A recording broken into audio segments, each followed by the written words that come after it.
Bismillahirrahmanirrahim. Assalamu alaikum everyone. My name is Mohammad Paril. I am a student of second year class Geography department, the University of Karachi.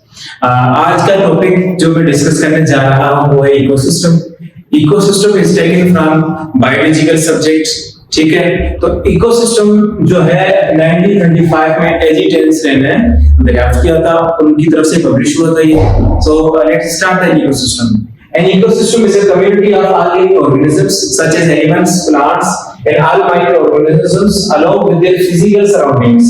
It includes both biotic and abiotic non-living components that interact with each other to schedule the overall functioning of the ecosystem. Ecosystem क्या होता है? Living और non living factor के ऊपर depend करता है, जो कि जानदार और गैर जानदार होते हैं. इनके दो फैक्टर होते हैं, वो यही हैं बायोटिक एंड एबायोटिक, जो कि मेन है. तो हम सबसे पहले वगैरह के डिस्कस करते हैं एबायोटिक कंपोनेंट्स को. ठीक है, एबायोटिक कंपोनेंट्स में दो चीजें आ जाती हैं, फिजिकल फैक्टर आ जाता है और केमिकल फैक्टर आ जाता है.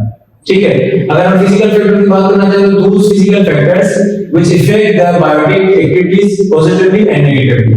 एग्जांपल देना चाहें तो टेम्परेचर हो गया, रेन हो गया एंड ह्यूमिडिटी हो गई.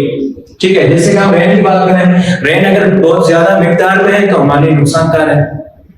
अगर सही दरमियान में है तो हमारे लिए फायदेमंद है, पौधों के लिए फायदेमंद है, इंसानों के लिए फायदेमंद है. ठीक है, जानवरों के लिए फायदेमंद है. उसके बाद आ जाते हैं केमिकल फैक्टर. ठीक है, केमिकल फैक्टर में दो चीज आ जाती हैं, ऑर्गेनिक एंड इनऑर्गेनिक सब्सटेंस. अगर हम बात करना चाहें इनऑर्गेनिक सब्सटेंस की, उसमें आ जाता है it includes water, element and gases. उसके बाद फिर आ जाता है ऑर्गेनिक सब्सटेंस. ऑर्गेनिक्स में आ जाता है organic help to establish the relationship between biotic and abiotic components. उसकी मिसाल ये है प्रोटीन्स हो गया, लिपिड्स हो गया एंड कार्बोहाइड्रेट्स हो गया. ये था हमारा एबायोटिक कंपोनेंट्स. अगर उसके बाद आते हैं बायोटिक कंपोनेंट्स में. Biotic components on the basis of mutual relationship between organisms. ठीक है, जैसे कि ऑटोट्रोपिक कंपोनेंट्स हो गया, हेटेरोट्रोपिक कंपोनेंट्स हो गया. इसमें दो कंपोनेंट्स आते हैं. तो अगर हम ऑटोट्रोपिक कंपोनेंट्स की बात करें तो autotrophic components also called producer. जैसे कि हम एग्जांपल लेते हैं, डायरेक्ट एग्जांपल लेते हैं. प्रोड्यूसर कैसे हुआ ऑटोट्रोपिक, लाजमी सवाल बनता है जिसको हम डिस्कस करें.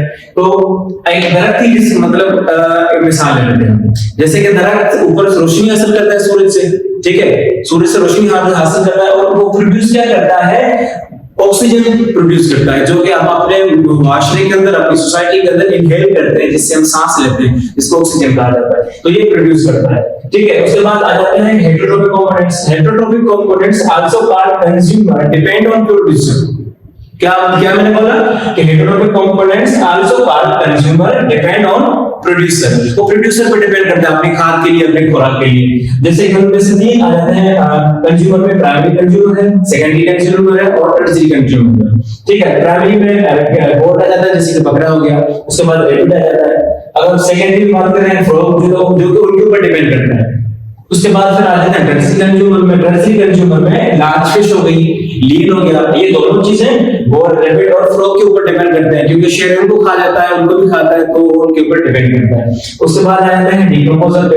डिकम्पोजर में क्या होता है? बैक्टीरिया होती है और फंजाई होती है. जैसे कि वो डेड बॉडी खा जाते हैं. ठीक है, प्रोटीन प्लांट खा जाते हैं. प्लांट हमेशा एक जैसा नहीं रहता, डेड बॉडी हमेशा इंसान एक जैसी नहीं रहती. आखिरकार उसको बैक्टीरिया खा जाते हैं, खा के खत्म कर देते हैं. तो ये था हमारा टॉपिक इकोसिस्टम, जो कि मैंने आपको समझाने की कोशिश की. उम्मीद करता हूं आप लोगों को समझ आ गया होगा. ठीक है, अस्सलाम वालेकुम.